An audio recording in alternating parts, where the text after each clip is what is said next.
All right, all right. What's going on, party people? This your man Griff. Oh man, oh man, oh man. We kicking it live, doing our thing. All right. Let the party people slide on up in here. And we're gonna see what's going on. We gotta deal with this stuff at the closing table because man, oh man, oh man, oh man. Problems, problems, problems. So what's going on with you, good man? What's going on with you?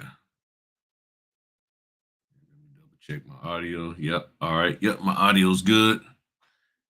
I forgot to check that ahead of time, but looks like it is pumping good. What's going on, man? Look, man, they've been taking the fritters from me, man. We got some construction workers in the area by the Dunkin' Donuts, and they're remodeling this one shopping center area.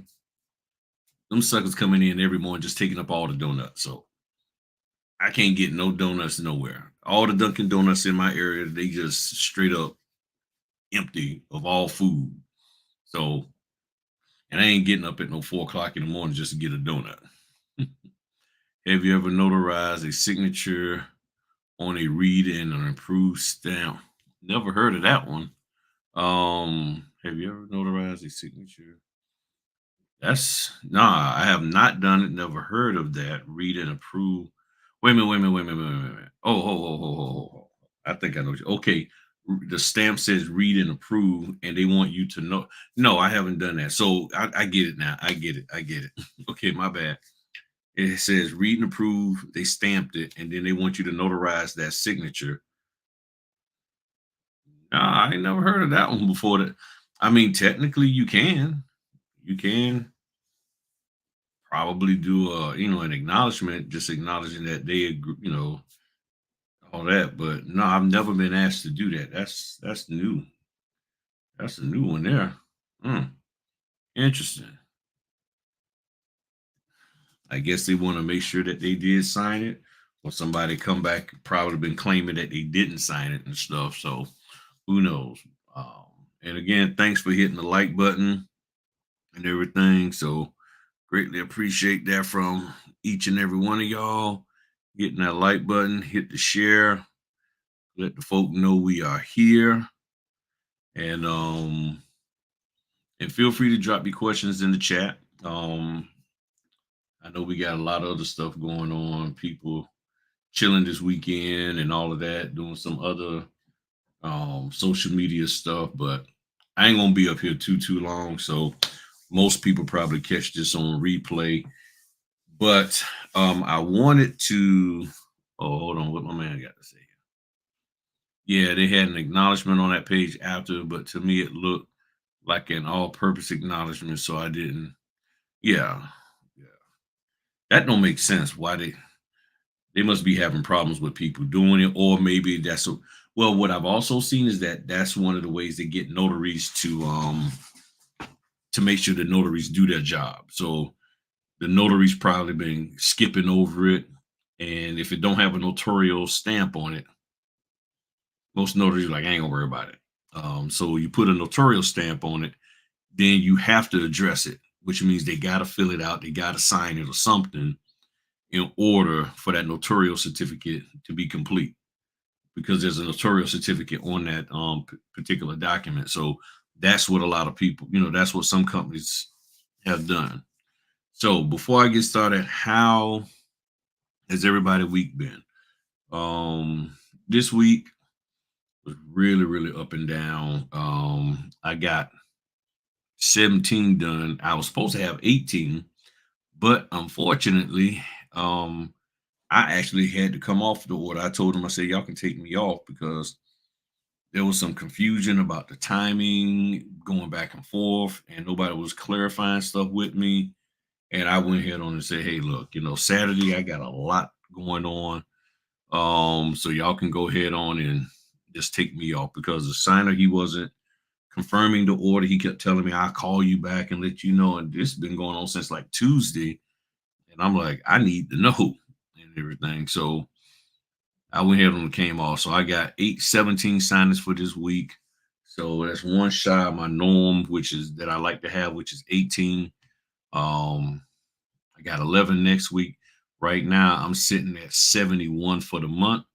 Um, and I'm gonna tell you, look, I know people keep talking about the real estate market is dead and nothing's happening and there's no work out there. If you're looking for $200 a pop, $150 a pop, you're right. It's not out there. But just finished up a reverse mortgage, have a HELOC in the morning. All right, good, man. See, Claude is coming along good. Claude is coming along really, really, really well. Very proud of him. He's coming along really well out there in Texas. He's doing good. Six for okay. He said he had six this week. I'm telling you, there's work out there. You know, if you think about it, for me to get 71 that I actually am doing, way more, maybe four times that had to come through in this area that was directed at me. And not even talking about the stuff that's out there that I don't even know was sent. Because sometimes you don't get all the notifications. If oh my goodness, if I could tell you how many I missed on signature closers, if I could get the ones off of signature closers, I would easily be at 100 signings every single month. I know I missed at least 30 with them. 30 closings with signature closers alone. That's how many is coming through. Signature closers been popping, and there's a couple of people they quicker than me, so they getting them, and I haven't gotten them. So now I did get one for Sunday, this upcoming Sunday. And what I end up doing is catching the orders that nobody else really want to do. The ones that's late in the evening or on the weekends, I end up catching those for signature closers because the other people don't want to. So I catch them when I can. Um, and everything. But yeah, this month, I was just doing the numbers and I got 71. As I was showing, I was just doing the numbers. I got 71 that I'm scheduled all together for this month. Um, so I'm thinking that I could probably get, if nothing changes, I could probably get 80. And it didn't even feel like that. I'm just being honest with you. It didn't feel like I was doing that many. Felt like I was just sort of in the abyss. Like next week, Wednesday and Thursday of next week, I don't have anything. I got Sunday, Monday, Tuesday, Thursday, Friday. I got signings on each one of those. On Monday, I got one, two, three, four, five on Monday, three on Friday, and then the other ones is just one on those days. So I got plenty of space to do probably maybe 10 more next week. Maybe 10 more. I could probably push 10 more next week. You know, and then I had one, two, three, four. I had six on this past Tuesday, the 18th. So, matter of fact, every day this week, Sunday through Friday, I had signings. At least one signing every day this week up until tomorrow. So, yeah. What's going on, man? What's going on? What's going on with you? So the most signings coming from, yeah, signature closers. So you getting all my signature closers out there in Texas, huh? That's what it is, man. You taking all mine from here out there. But yeah, signature closers been real busy. I even got a bank serve. Got a bank serve one, which I was shocked. And I just said yes to it, hoping that I wasn't double booking myself. So I did that one. But yeah, I've done about maybe three signature closers this month. And I know I've seen at least 30 notifications for them. So that's why I said I could easily, on top of what I've done, and if I was able to get them signature closers, I would easily be and could be at 100. Most definitely would be at 90 for the month. And I'm talking about already, not like when I finish. I will be there. That's how much is coming through. So this notion that people keep saying that the closings are gone, There's nothing out there. It's all local. It all depends on your local area. It doesn't mean that nationwide there's no real estate work being done. People out here working their butts off. I'm doing loan applications, HELOCs, you name it, reverse mortgages. Oh, I don't even know how many reverse mortgages I did this one, maybe 4 or 5. Reverse mortgages have been popping. It seemed like during the summertime, that's when reverse mortgages pop the most.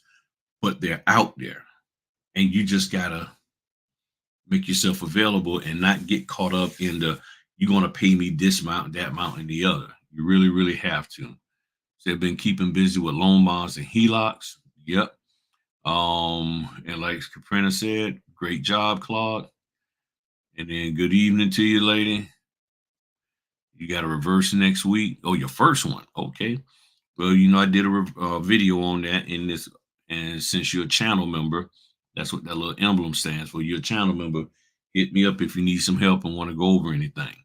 Um, so y'all know I got the training coming up for people who aren't channel members. If you see people with the little fancy logo by their name, they're a channel member. They're a paid channel member. They're paying $3 or $14 or $7, something like that. And those individuals I give a lot of direct one-on-one help to. They know they can call me anytime they need help, whether I'm in a signing or what have you, and I help them out. Excuse me. Now there are people out here. See, I reached out to Amrock. Unfortunately, they're not. Yeah, Amrock, because a lot of them, Amrock, they ain't getting no business. Amrock themselves, they're not getting any business. So Rocket Mortgage is Amrock, or Amrock is a branch off of Rocket Mortgage. If Rocket Mortgage business is down, Amrock, you're not gonna have any closings with Amrock. So that could be part of the problem too. And it might also just flat out be oversaturated with notaries on their platform. I haven't seen anything from Amrock in at least 7, 8 months at all. But so I'm doing the training, and what the training session is basically me having a conversation with notaries who are still struggling with this business. And if you're still struggling with this business and you need help, just email me. So I have my list here. I know it's old school. I have my list here of people who have contacted me. I've sent the intro email out to people who's paid, who's been sent the registration links, and then who's registered. So, and then I got a couple of people that want to do it on Sunday, so I denoted them. so, so we're going to just give you an opportunity to just actually ask questions, get some information. In other words, if you're stuck on something, you're not clear about something, and you just can't find somebody to just answer your question, that's what this is going to be about. And I got some special guests for y'all. I'm not going to tell y'all who. And if y'all out here, special guests, but I got special guests for y'all that's going to be there to help y'all out and answer questions for y'all. Okay. And this isn't none of this here. I made $50,000 a month, $12,000 a month, 2,000. This ain't these kind of people. Okay. These aren't people pushing that message. These are people who are going to be able to tell you the real deal, what they're dealing with, and they might even be in your area. So if you're interested in getting some help, now we're going to sort of be a little fast paced because it's going to be about 2.5 hours for each session because I'm doing one Friday night at 6 p.m. And then the other one is going to be here it is. So I mean I said Friday night, Saturday night at 6 p.m. and then 9 p.m. on Saturday, and this is Eastern time, and then you got the 23rd at 6 p.m. Eastern time. So if you're interested, all you got to do is just go to my email. I mean, just shoot me an email. There you go. Just shoot me an email with the subject Zoom. Okay. Shoot me an email. Shoot me an email with the subject Zoom. Okay. Let me do this here. Oops. I keep flip flopping back and forth. Subject Zoom. All right. So with the subject Zoom, okay, just send me an email. That's just a slash. Don't do notary help at griffin.com/subject Zoom. Don't do that. Send me an email with the subject line Zoom. That's all you got to put in there. You don't have to try to add no extra talking points or any of that. You ain't got to try to.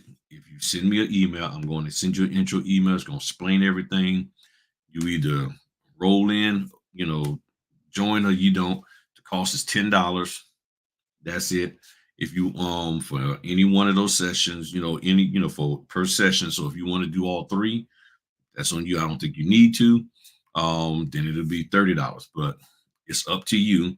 So if you send $20, I'll know you want to do two sessions. I'm gonna send you the registration links and you'll fill out the registration form and go from there. And when you click, you had to click on the link, fill out the registration form, and then you will get the actual session link for that Zoom. I'm just trying to keep track of everybody so I know who actually signed up and paid, because sometimes people get slick and they're like, hey, Earl, and give some of their friend and stuff. And then next thing you know, their friend done hopped in and didn't pay and all that kind of stuff. So this is my way of just keeping the integrity of it straight. Okay. So that's what we got going on now. And feel free to ask any questions you want. So said Claude, you must have a serious trigger for. Yeah, he's out there in Texas, so a lot of people might have done bounced out. But so I was sitting here thinking, and I've had some problems this week and this month. And one of the things I know I don't talk about a lot about is how to deal with problems when you're at the signing table. And I've talked to some notaries and they're concerned about that. So, and I was supposed to have wrote up some stuff and I forgot daggone it. But y'all follow me. Okay. So there's a couple of different ways to deal with this. All right. So you're at the signing table, you're working things out with them and everything is going good. And then there's a problem. One of the things first thing you have to do is make sure you understand what the problem is that they are dealing with, that they have with the documents. And then the first thing you have to do is refer back to the instructions you read. Did the instructions tell you what to do if there's a problem? Sometimes it does, sometimes it doesn't. Why? Each company is different. They have their different ways of doing things. So you get there and it's like, there's this problem. Let's just say there's a problem on the CD. There's something wrong with the numbers. What it is, it doesn't matter now, okay? So don't get caught up in, I need to know, well, what is it, the payment amount, or it doesn't matter. That's not our concern. All we need to know is there's a problem. What you said the problem is, got it. Now, from there, the instructions should have told you what to do. If the instructions said contact the signing company, you contact the signing company. If it said contact the title, you contact title. If it said contact the lender, you contact the lender. Sometimes it might just say contact the closing agent, whatever the case may be. It'll tell you that. On the signature page of the CD, if the signatures are on the actual last page of the CD, there's a contact section there, and there's contact information there. So if they just said call these people, but didn't give you the numbers, you can find the numbers there. If for some reason you're still stuck and you don't have any numbers for anybody, you didn't get any instructions that told you who to call and how to deal with this stuff, then that's when I will ask them, do you have the contact information for who you've been talking to? And crazy as this is getting ready to sound, there have been times where the person said, I don't have any phone numbers for anybody.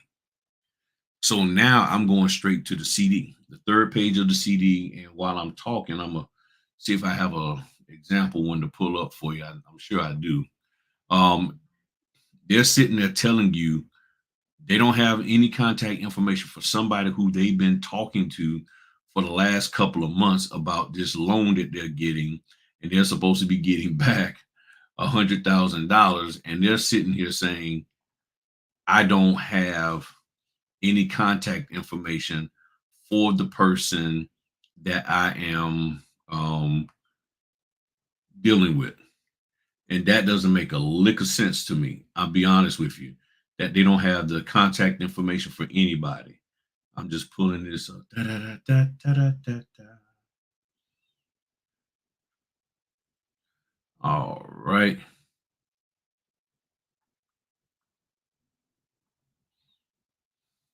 So let me, you see what I'm saying? So sometimes they will, they will do that. They will, I gotta just fix this.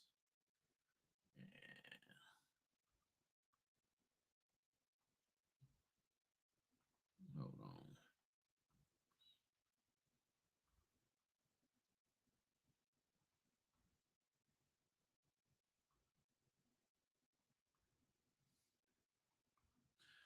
All right.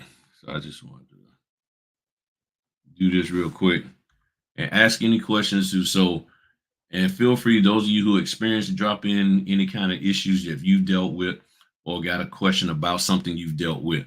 So first thing you want to know is what does the instructions say?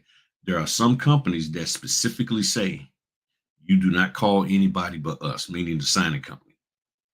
If that's what they tell you to do, that's what you do. Under no circumstance do you call anybody else. Now, if the customer calls somebody else, that's on them.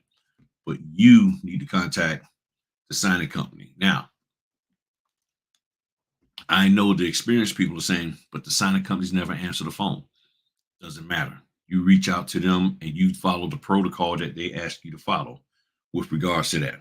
Contact them. So, how do you contact them? I call. If I can text them, I'll text them. And when I say if, because hopefully the number they gave me is one that can be text.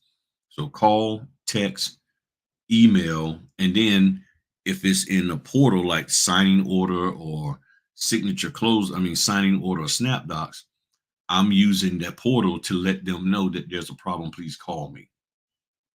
So I'm using every method that is at my disposal to contact them to say, hey, hit me up because we got a problem here and articulate briefly what the problem is. And then hopefully they'll contact you back. So on the third page of the CD, you see here they have contact information. So let me zoom that in a little bit. Let me close that. So on the third page of the CD, they have contact information and they will have listed contact. And in some cases, they can have 5 people listed here. They can have the lender, the broker, the real estate agent, the settlement agent. You know, they can have all these different people there, and they will have all the information here. And then from here, you can actually find a number for somebody to call. So every single CD has it. I've never seen a CD with no contact information in there. I, took it all out because I couldn't remember whether it was the fake stuff or not that I normally put in there. But this is what you need to see. You need to know that this is where you can get contact information from, because they might say, "Well, yeah, I know it's Bill, Johnson, but I can't find his number."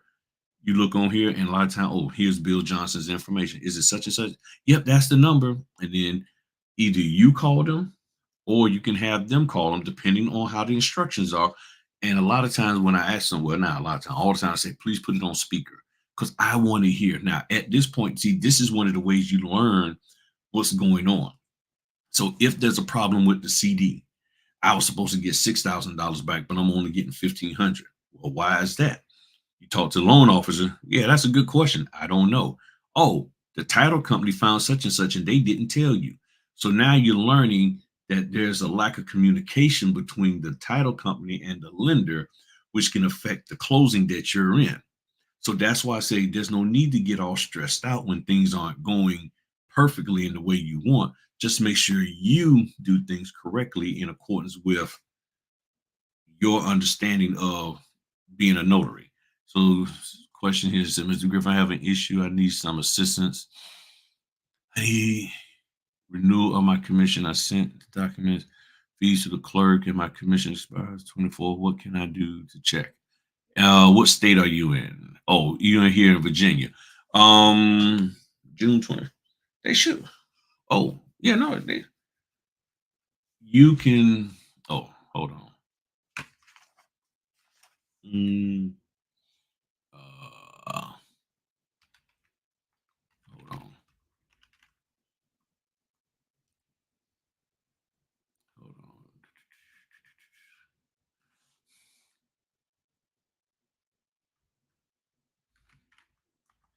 on. All right, let me see here. All right, I'm putting this in the chat. Let me move this over here to the other window. So if you go to this site, which you may have, um, you can drop that, and then in here you can. This is my number. Search for notary, so it shows me in here. So you can search in here, and if it's been updated, so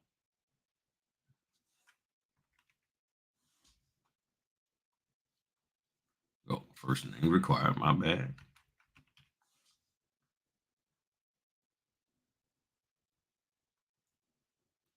So they probably still processing it. Why it takes so long, don't know. But they're probably still processing it. And you should, because you can also check at the courthouse here in Virginia Beach to find out. And see, and normally they will let you know, they'll send you a notification saying, hey, your stuff is down there at the courthouse and all of that good stuff. And everything. So you sent it in May. And did you get it? Because I think you have to. Do you have to get it notarized again? I can't remember if you have to get your renewal application notarized. I can't remember. That's a good question. I can't remember. Um and yeah, you sent the document and the fees to the clerk.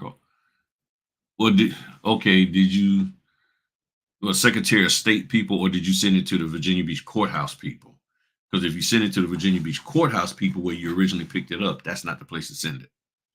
It should have went to the state of Virginia. Hopefully that's where it went. Hopefully that's where you sent it to. Um, yeah. Hopefully that's where you sent it to. All right. So as you saw here, so this is where you can find contact information. So, and that's on every CD. Now, so let me pull it up, my thing here. So, what are some of the issues you can be dealing with? Expired ID, missing signers, meaning the signers didn't show up. Now, the missing signers is a oh man, that one kicks butt. And you say, well, why wouldn't a signer show up? The reason why a signer wouldn't show up is because the loan officer told them that the spouse did not need to be there. Well, why would they tell them that? Let me see if this one has the example that I'm looking for. And the reason why they told them their spouse didn't need to be there is because the spouse, perfect, perfect. Because here's my little fake promissory note. Because on this promissory note, all the way down here, it just has him. It just has him. He's the only one on the loan. So he's been talking to the loan officer, and the loan officer said, nope, your wife doesn't have anything to sign. The problem is that loan officer might be in a different state and don't understand that Virginia law requires that if the spouse is on the title, they have to be there. So then when you go over to the title, they have both of them there. This is the deed. See right there, down here at the bottom. This is the deed. This is the right there. See, down here it says Virginia deed of trust. And it has him listed as borrower. She's not the borrower. So she needs to sign. This is probably okay. You send it to the, Well, it's not the courthouse that you need to send it to. You need to send it to the Secretary of State. You have to send it to the Secretary of State and they process it. It's not the local county that processes it. It's the Secretary of State in Richmond. They get the you have to send it to them, and then once they process it, then they will send it back down to your local court county. So it's the Secretary of State where you originally sent it to. That's where you should have sent it to originally, to the Secretary of State up there in Richmond. And then they process it, unless the Secretary of State's in Leesburg, which I don't know. But this is why you have missing signers. On the promissory note, it says him. On the deed, it says both of them. And the loan officer says, no, no, no, no, your wife don't have anything to sign.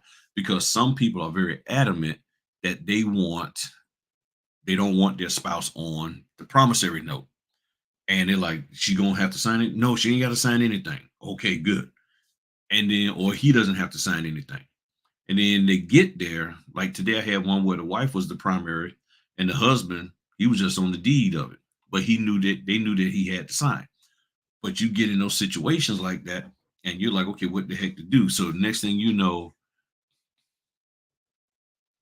right, it'll say non-borrower. Sometimes it depends. And see, that's another thing, depends on the company. If it says borrower, it's automatic, should be automatic in your mind that the if it says borrower by their name, then that means the other person is a non-borrower. If they're not on a promissory note, if they're not on a loan application, then guess what? They're not borrowing, because you can't borrow something you didn't apply for. And that's just standard practice. So when you think about it from a common sense perspective, why would somebody be called a borrower when they didn't apply for anything? If they didn't apply, they can't be considered a borrower because they don't qualify or haven't qualified. They may qualify, but in this case, they didn't need to use them in order to qualify somebody for this loan. That's the common sense perspective of this. And a lot of people miss that because they get real focused on wanting to sign and stamp every little piece of paper they see, and they want everybody in there to sign it. And the trainers done told you everybody need to sign, everybody need to initial. And then you're sitting here trying to follow that methodology, and you're missing what's right there in front of you, that only one person is borrowing money for this loan, and both of them don't need to sign the promissory part. Anything dealing with the note, the loan, the note, the loan application, any of that, no one has to deal with that. Anything that's talking about the borrower. Now, sometimes they have documents that say borrower, but it's really a title document, and it has both of them listed on there. So if it has both of them listed, then they both need to sign it. But the tax forms, if it doesn't have both of them on there, they both don't need to sign. But the problem is, you got there and only one person is there. And now you have to call the signing company to let them know you only got one signer. Now, here's what's even worse. In the order, they only listed one person anyway. So you go in there, you call them and say, hey, yeah, Mr. Jones, I'm the notary, dot, dot, dot. Yeah, I'll be glad to see you. Okay. There's no indication that there are two signers. And even if you ask them, hey, is there anybody else going to be at the closing? Nah. Nope. They just told me. If you ever ask that and they say, nope, they just told me that I'm supposed to be there. Is your spouse on the title? Oh, yeah. Then they need to be there. No, they don't. Sir, contact your loan officer and find out, does your spouse need to be there to sign any title paperwork? And then next thing you know, you're getting a phone call back. Oh, wow, I didn't realize that. And I made that mistake where I didn't do that follow through like that. And I got there and it's like, okay, where's your wife? Oh, she ain't here. They're not here. They didn't know they were supposed to be there. So I have to remind myself to do that and ask them, okay, Mr. Jones, I see they got you the only person listed, but are you married? Oh, yeah, yeah, I'm married. Was your wife on the original deed? Yeah. Okay, then dot dot dot. And if they still don't know, then you know what I do? I will reach out to, if they're married and they like, well, I don't know. I'm gonna reach out and contact the title company or send them a message back through the platform and say, hey, can you please let me know whether or not this gentleman's spouse is on the title? Because y'all only have one person listed in the order and his spouse is there. This is a Virginia property, or it could be any property. And I need to know because in Virginia they were supposed to sign the deed. I need to know because he's saying that they're not going. This it's only him, and that the other person may not be there, and that becomes a huge problem. And you say, well, why are they only listing one? Because that they're listing the person that's on the promissory part, the note. That's what, and I figured that out. No one has ever taught me that, but I just said, okay, why I'm only seeing one person, and just sitting here trying to figure it out. I'm like, oh, I see why I'm only seeing one person because he's on the loan. I see two people listed when both are on the loan. One person listed when only one person is on the loan. Pow. Okay, got it. So now I know what I'm dealing with, and that's what happened today. He was not on the loan. She was. And then on top of that, his ID was expired. He had to go to DMV and get it taken care of. So I had to sit there a little while longer, get it all taken care of, but we got it done. But he was not on there. So even if there was nothing for me to say because it was just her. And I didn't ask the follow on questions that I'm telling you, you probably need to ask. So also feel free to throw in there any concerns or issues that you've had with closings. So another issue, so we got expired ID, missing signers, and then the big one, issue with docs. Just whether people's names spelled wrong, whether the terms are not right, who knows? One time I did a closing and it was a whole swath of paperwork that was missing. I didn't know, but the signer he knew. He said, "No, I've done closings with them before, and they always have it like this. And what you have is not right." And I was like, "Okay, I didn't know that." Called the signing company. They contacted the title. Oh, Mr. So and so, we're sorry. We made a big mistake. Unfortunately, I couldn't come back to them because I had other appointments. So they had to get another notary. Those things can happen. And how you handle it is you stay calm, don't freak out, don't think about my money is leaving. You start sitting there, oh Lord, my money is leaving me, and this, that, and the other. Don't worry about all that. You're gonna get paid. You just got to figure out, okay, what is the remedy for this here? Who do we need to contact? First thing they're going to ask you, okay, do you have a printer with you? No, I do not. How far are you from home? I'm 45 minutes from home. So you're talking about over a whole nother hour. 45 there, print, 45 back. Do the signers have a printer? You have a printer? Yeah. Do you have ink in it? Yeah. Okay. Is it laser or is it not laser? No, it's not a laser. And the reason why I'm saying this because now you have to ask them, are y'all okay with it not being laser? Because typically what the instructions say, it needs to be in laser. So now if the signer can print for you, then you have to ask them, are you okay with it not being printed laser? And if they say yes, you note it in your logbook.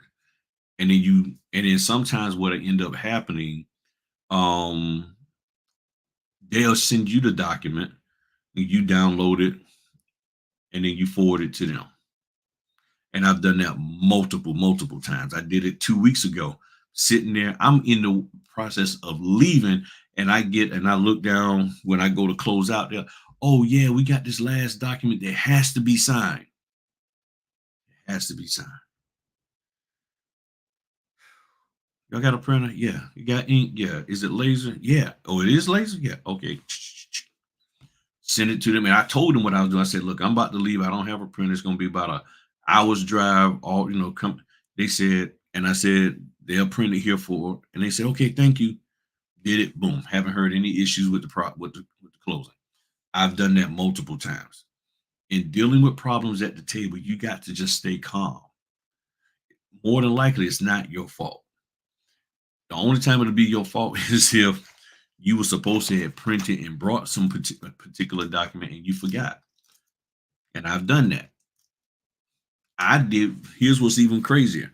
I printed the document, stuck it in my bag, but I forgot to stick it in the folder for the customer, did the signing, shipped the document, went and dropped the documents off to the shipment to the UPS. And then when I went to another signing, looked in the bag and I'm like, oh, I forget. So I had to go back, get them to sign it, the document, then turn around, run to the UPS store since they had not picked up yet, and then add the document into that thing. Those things happen.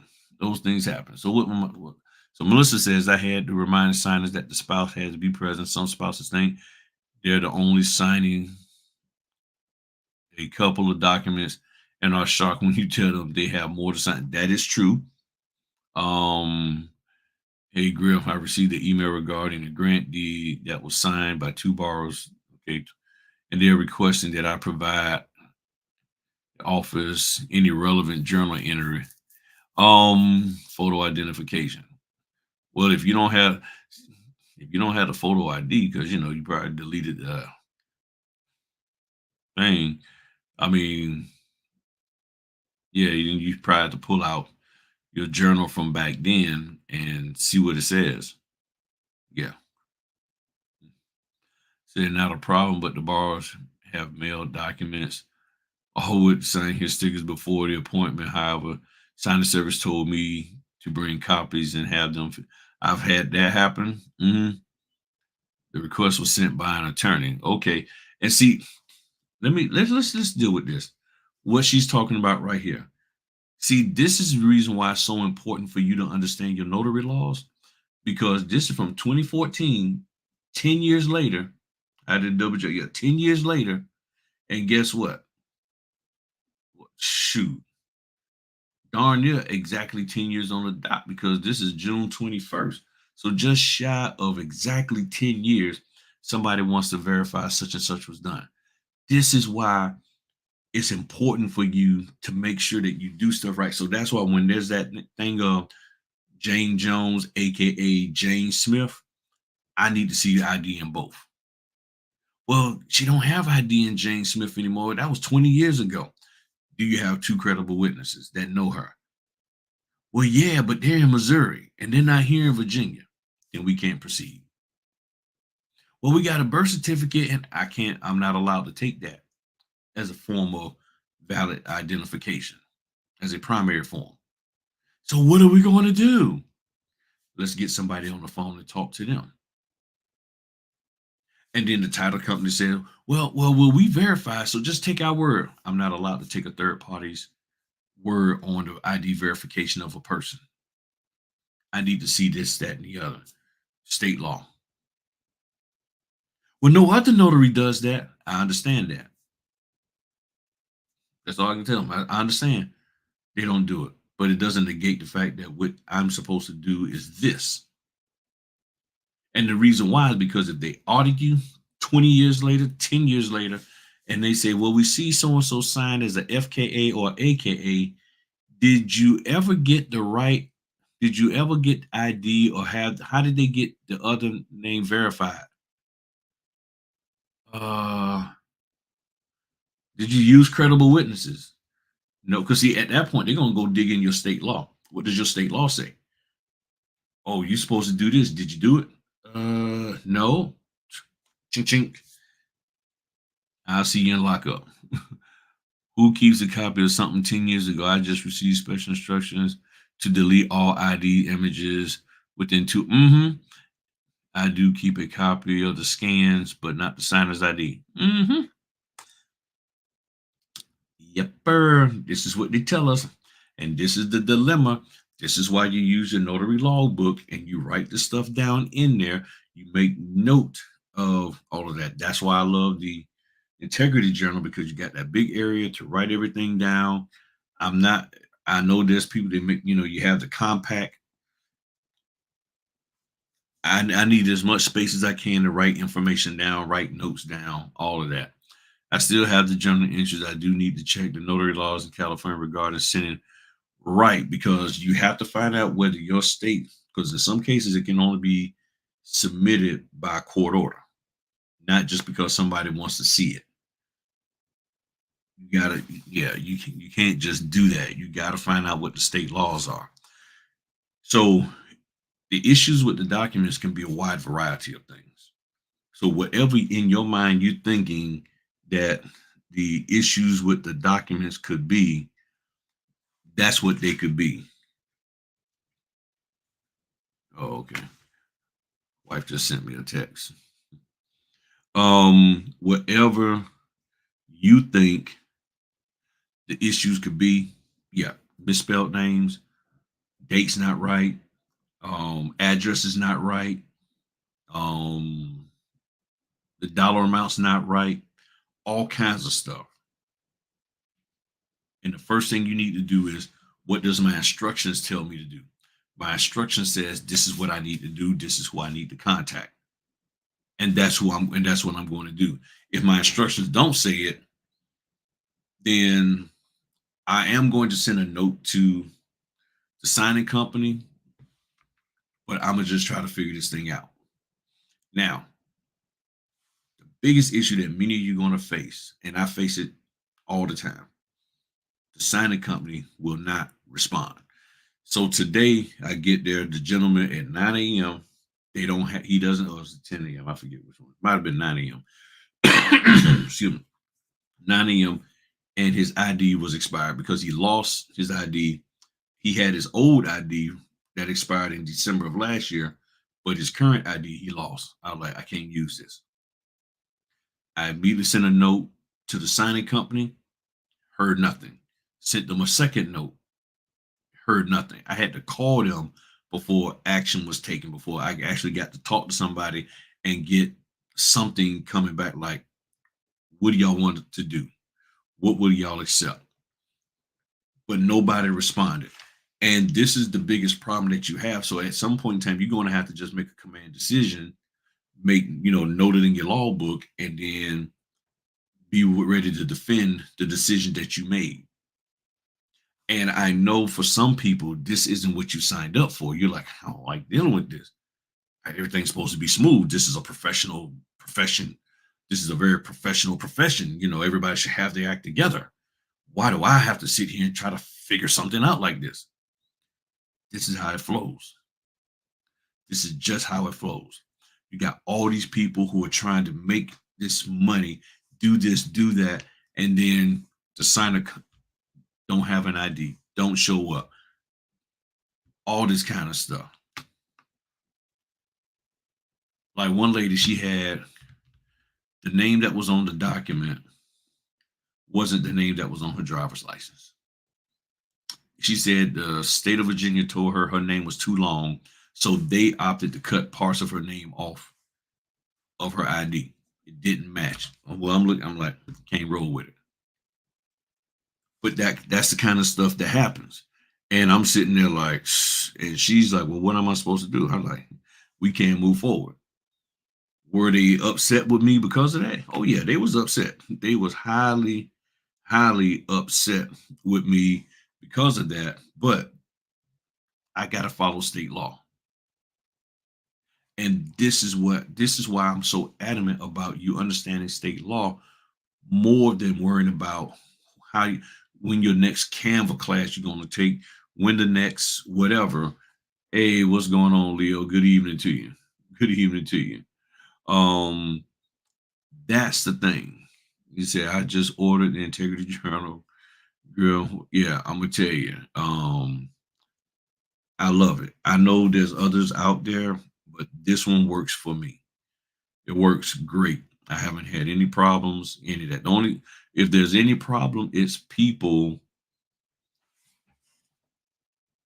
Hold on, hold on.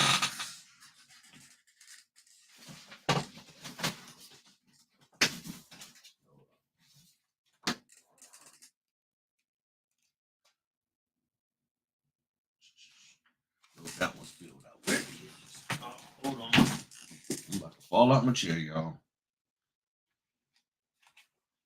Hold on, hold on.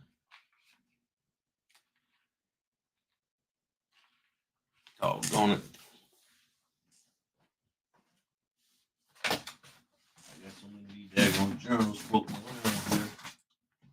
Where the heck is it? The only problem I have is in the journal. It has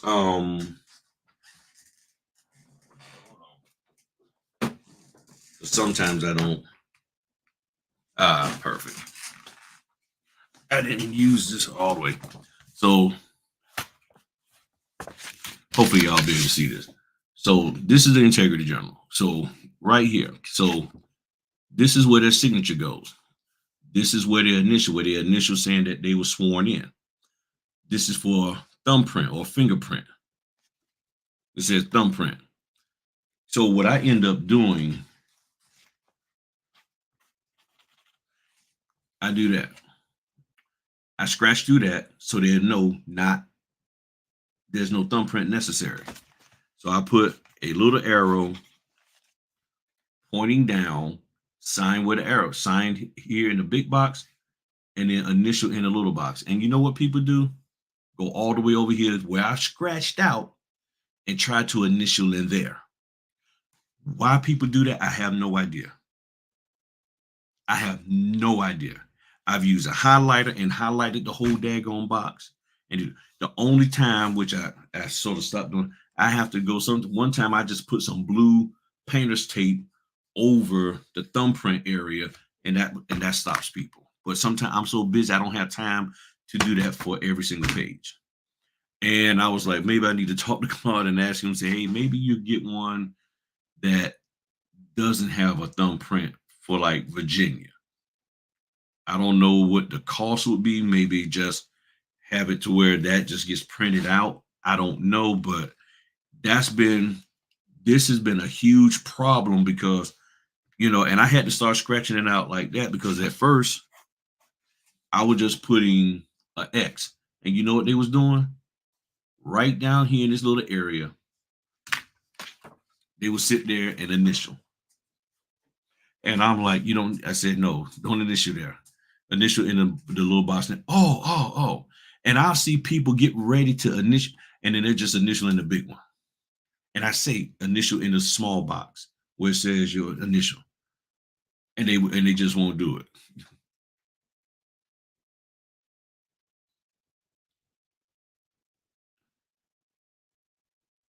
Oh, if you're talking about the one the credible witness, yeah, I've used credible witnesses.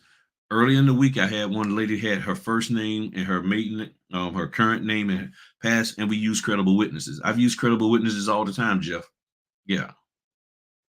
And the one today, the guy was able to get a temporary ID from the state, from DMV, so I didn't need a credible witness. But I've used credible witnesses all the time. Now, here's the thing about the credible witness that I just recently found out. And I wish I could remember who, but one company said we don't accept credible witness for ID. Now, I can accept credible witness for what my state says in order for me to say that this person can sign because but what it is, they want a physical copy of the ID. So I was like, well, if they don't have an ID, then I guess this signing ain't happening. So some title company and lenders, their policy is that they got to have a physical ID. They got to have it. That's it. They no ifs, ands, or buts, and it cannot be expired. And sometimes you can ask a person, is your ID expired? Nope, it's not. And guess what? It expired the day before you got there. And that happened to me. Yeah, dispatch, nope. And I get there, oh, your ID's expired. Oh, yeah, it just expired yesterday. So you can ask the question and they can be now, unless you start getting very, very intrusive, like, well, can you tell me what's your ID? Can you send me you ain't got to do all that. But some notaries do. There are some notaries that teach, well, I have them send me a copy of their ID ahead of time. I'm not doing all that.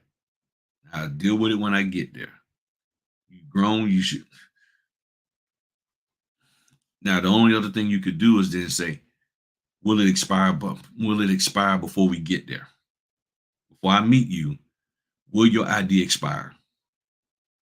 But when you're busy and you got 5, 6 times, but you might not have the mindset to think about that on every single one.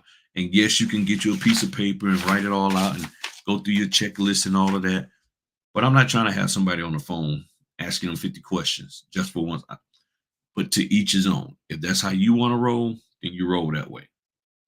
I'm just telling you, I'm not doing that. And I know there's people that have all of these checklists and stuff, and that's how they operate, and they can't function without it. And it's not a bad thing. That's just how they function. That's how they operate. That's how they stay organized together. Me, I'm look. I ain't trying to do all that. Can I? Yes. Have I? Yes. But I don't always do that. It's that simple. What's going on, Smokey? Smokey IT. Thank you for joining. Thank you for joining. So let me real quick go back. Um, Greatly appreciate you.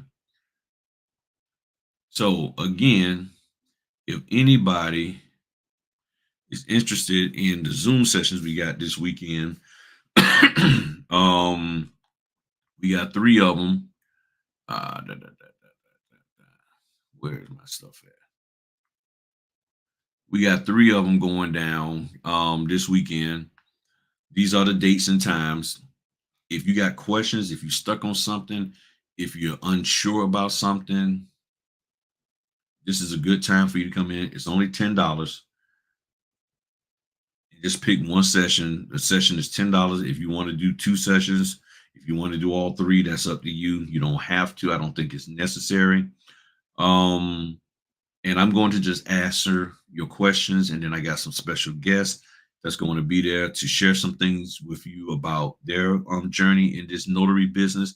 Not even, I want to say their journey as an entrepreneur, because what you learn here can take you anywhere. Um, and they're going to come in and they're going to be able to answer some questions, because you might have some things dealing with your state. Like I'm gonna have a gentleman from Texas. He'll be able to answer some questions. People from California and all of that. So we're just there to help you out to the best of your ability. This is not about trying to train you to call yourself a signing agent or a loan signing agent. This is about you understanding what you're supposed to do as a notary. Make sure you understand how to deal with various situations, answer questions. And then here's the thing: some of you are down pat and you're ready to rock and roll. You're ready to get going. And if you want information, just email me here, notaryhelp@griffonnotary.com, and then just put in the subject Zoom. That's all you got to do. Just put the subject Zoom. Nothing else. You ain't got to put nothing else in the email body. Just Zoom, and then I will hit you back up. Okay. But some of you got yourself already together, but there's just these questions that you got that's nagging you, and you're like, I need to know this before I go forward. I need to know this, and nobody won't answer it. And you done got into these Facebook groups, and nobody won't answer your question, or the answers they give you is little, or every time you turn around, it's all about, well, take my course and I can mentor you. Answer my daggone question. Can you answer my question? Well, once you sign up, here's the link. And some of you have done that, and then you're like, okay, well, you really didn't answer the question. You didn't answer the question, so it was a waste of my time and loss of my money. So what I'm doing is helping you out. Now, the rule is camera's on. Your camera ain't on, you're getting booted. Y'all see me, I want to see you. Okay? If you can't allow me to see you, then why are you in this business? Stop all this hiding stuff. Okay? There are times where you're in a Zoom and all this, that, and the other. But something like this, very intimate, you're trying to learn, we need to see each other. We need to talk to each other. Me seeing you helps me to understand whether you even getting what I'm talking about. There's things that people do with in their body language, in their face, even if you try to hide. There's things that you do. It's like, okay, all right, you getting it. Okay, you got it. It's nothing wrong, because you got to be able to face people. And there's a lot of notaries in here, a lot, not just in this here, I'm talking about just in this business, people in this business as notaries, they have a hard time facing folk. You also have a hard time following directions. I don't know how many people they listen to the video, and I keep saying, just put Zoom. That's all I want. Zoom. Interested in Zoom. Hey, I want more information about the Zoom session. I didn't ask for you to do that. I just asked you to do what? Put the subject of Zoom. And there are people, probably about half the people, put something other than just Zoom in there.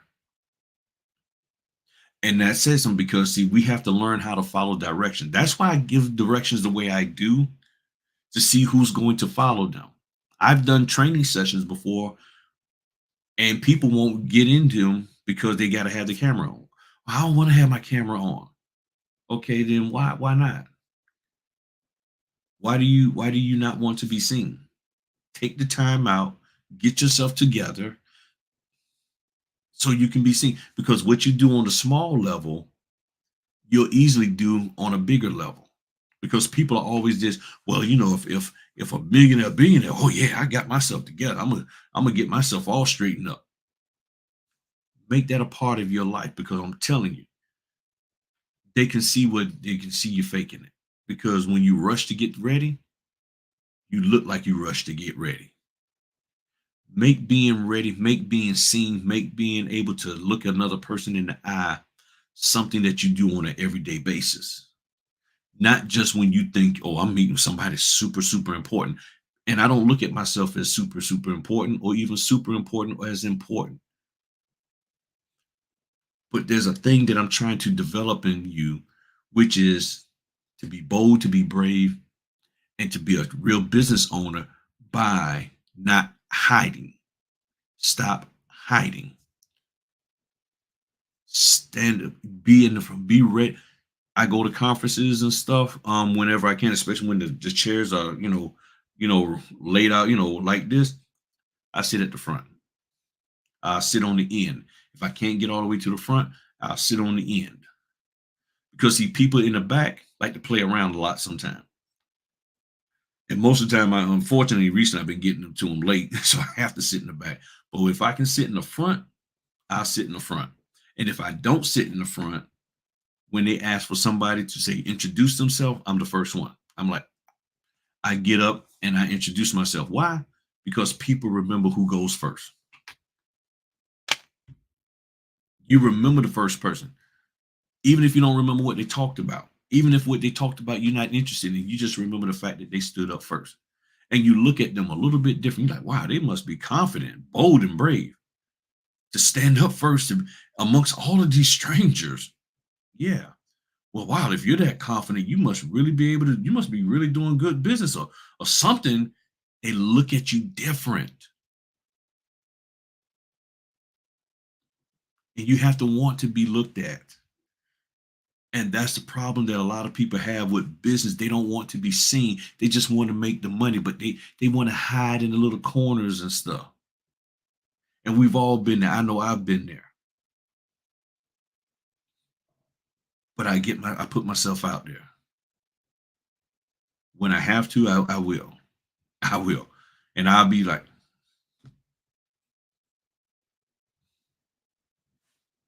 that's all I'm trying to share with y'all. Hold on. Let me get back to the comments. Hey, thank you very much, Ronnie. Thank you for always going over what we need to know and to hear and to help us to be great. No, yeah, that's all I'm trying to do. That's the main thing I'm trying to do. And then my man said, okay, Wanda, look at page 2000, page 10. All right. You heard him, Wanda. You know what to do. And then it says that reminds me of people using anonymous when asking questions. Yeah, people you constantly using. People are afraid to just say they don't know. And everybody wants to appear like they know everything there is. And see, this is why I have a problem with the Facebook groups. And thank you very much, Heather, for subscribing. Greatly appreciate it. New subscriber to the channel. Thank you. I wish this thing gave me some sound effects to play in here. One day they'll probably do it. Um, sounds like church. Yeah. Does sound like church. Um, Forgot what I was saying that quick. Daggone it. But nonetheless, we have to be willing to stand up and be seen, and that's a huge problem. And if y'all remember what I was just getting ready to say, then I got distracted. Daggone it. I keep trying to remember, finish my thought before I say something in the comments. But nonetheless, we have to find a way to just we got to be bold and we got to be brave, you know. So if y'all remember what I said in the comment, because I don't forgot what I was getting ready to say before I said, oh, I remember now. I got it. Facebook groups. Here's the issue that I have with Facebook groups. There are things that are going on in the Facebook groups, and the moderators of the groups don't address them sometimes. People are asking questions, and bad information is going out. If you're a Facebook moderator, owner, whoever they however they call it, I think you have a responsibility to make sure that information that's being put out there is correct. Why not have a database or something or some kind of way that here's these questions that are coming and here's the proper answer for them, so that when new people come, they can already go in and get the answer instead of having the same janky person giving the same janky, messed up answers and keep selling the same janky mentor program, coach program, or messed up, stolen training program to people and taking advantage of them.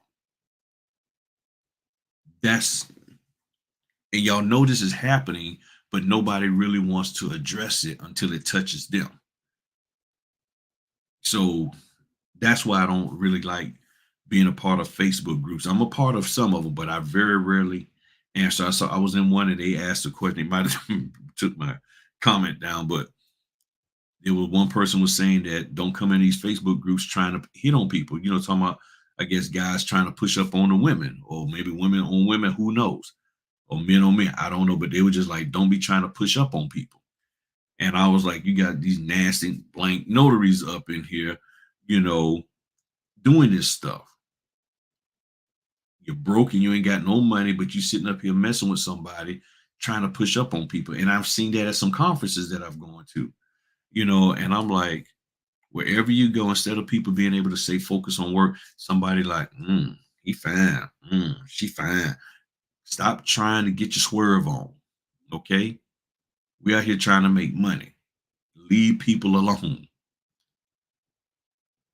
I'm just telling you, this is the kind of stuff that's going on out here, and it's pathetic. So you got people trying to rob you of your money, lying to you about how much money you can make and what you need to do, and won't help you get going in this business. And then you got somebody talking about, hey, what you doing tonight? And then next thing you know, you got OnlyFans for notaries out here going on. And I'm telling you, whatever crooked, foul stuff can happen, somebody's going to try to find a way to make it happen in this notary business.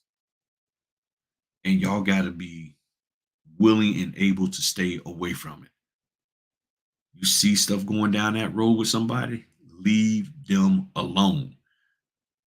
They're showing you, like my Angelas, they're showing you who they are. Believe them. Believe them. They start talking off on the side of some believe them. Okay. Believe them. They out here with this mess. Are there any other questions? Because like I said, I won't gonna be up here tomorrow that long because I gotta get up early tomorrow morning and go do me some delivery driving and I'll go out here and make some money. It's gonna be hot, hot, hot. So I gotta throw on me some shorts and get me get my clothes together so I can be ready to roll. So let me recap how to deal with problems when you're at the signing table. The number one thing is when you get the order, read your instructions. Whatever the instructions say for you to do, that's what you do. If you don't have any guidance or guidelines on what to do, then make sure you do reach out to the signing company anyway. Try to get in contact with them through all the methods that you have available to you, depending on what platform and all of that.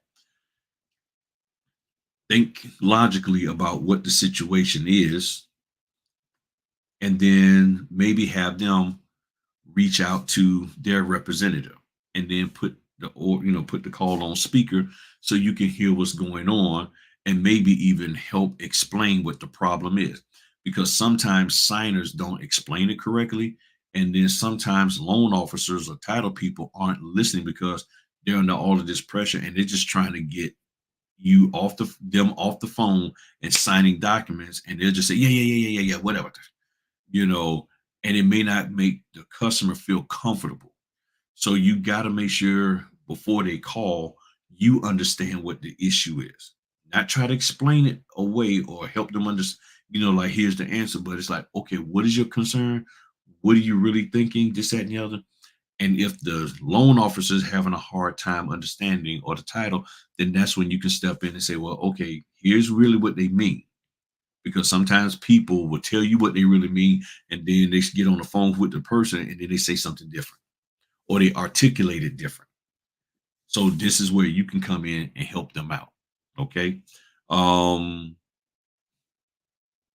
Look on the third page of the CD, like I was showing y'all in the third page of the CD. I mean, not the third page, the signature page of the CD has the contact information for the people who are involved in this process.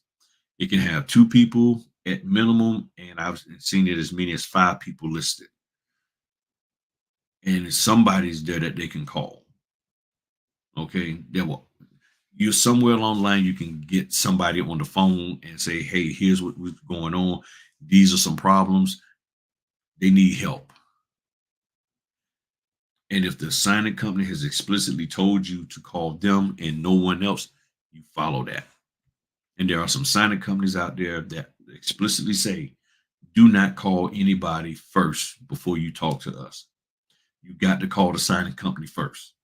And the reason why is because that is the way they have their contract with the title company and or the lender. So the signing company is telling the lender, you ain't got to worry about anybody calling you. The title company is telling the lender, the title signing company is telling the title company, you ain't got to worry about anybody calling you. I just received an email from a signing company saying, do not call this company. You got notaries out here calling signing companies about the documents, this, that, and the other. I mean, calling the lender or the title company, and the signing company is like, no, everything goes through us. And some notaries, and I'm gonna tell you why they do this. The reason why notaries will ignore a signing company and contact the title company anyway is because some trainer that they've listened to told them to do that. Then like, yeah, call them so then that way you can just get in good with them and let them know that you're on top of things. And it's a slick way to try to get direct. You have to remember something. If I'll come up with a title company. We'll go with Hydro Title and Escrow. So Hydro Title and Escrow has a contract with Griffin Signing Services. We have a contract together. Hydro and Griffin. We have an agreement with each other.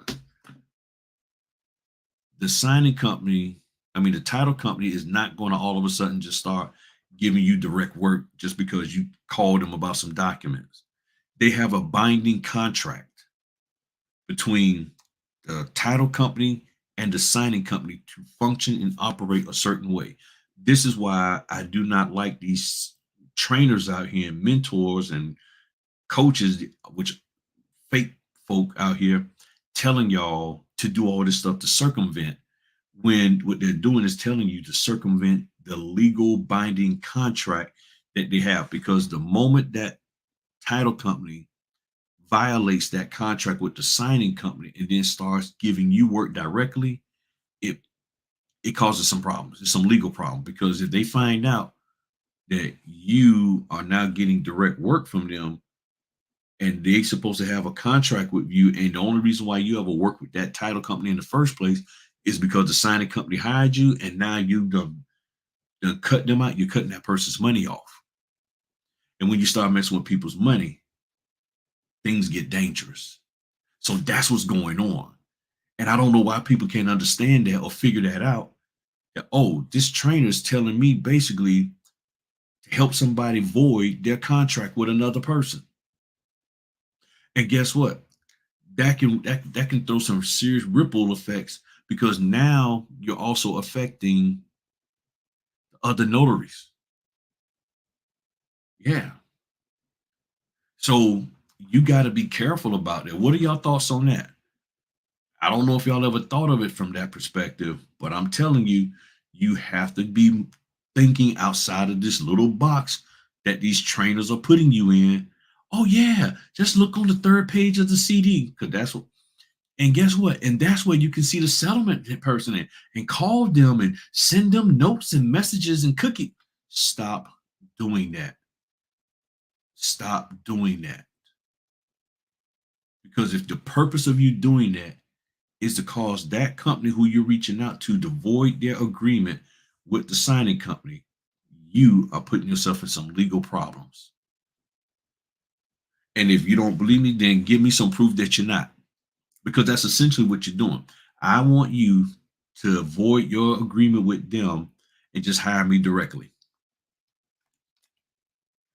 That's what I want you to do. Happy Friday to you there, lady. Good to see you there. You help me understand if I'm incorrect in it. I know I was about to get off of here, but I phone over here about dead. Down to 15% power on this phone. But you see what I'm saying? I'm gonna turn this phone off. But that's what's going on. So we have to be mindful of that. And then these same folk who are doing backdooring people want to then turn around and start a signing company. And then they want to give you all kinds of problems as a notary. Don't you do me wrong. Don't you do me wrong. Okay, but you are doing people wrong. You did people wrong.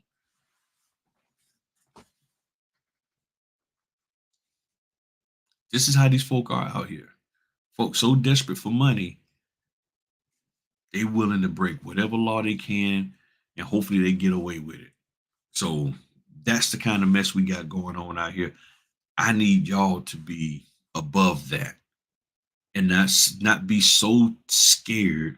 Dude, and again, part of the reason why, if you really look at the people who are doing it, I guarantee you they spent about $3,000 to get in this business. Probably about $1,500 to $2,000 more than what they needed to spend to get started.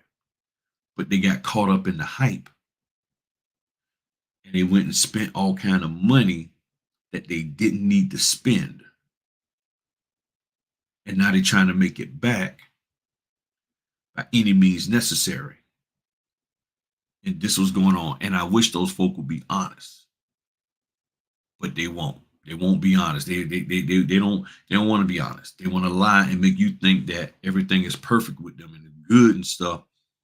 Just realize there are a lot of people out here who done got themselves into some mess and they're willing to lie, steal, cheat, whatever to get themselves out of it. They have this thing where they got to look like they're always on top. They're the boss girl, they're the boss dude, whatever the case may be. They got the flex. They got an image problem. They got a self-esteem issue. And you don't need to get caught up in that mess. So if you're interested in the training, just email me and I'll send you the information so that we can hold on 1 second.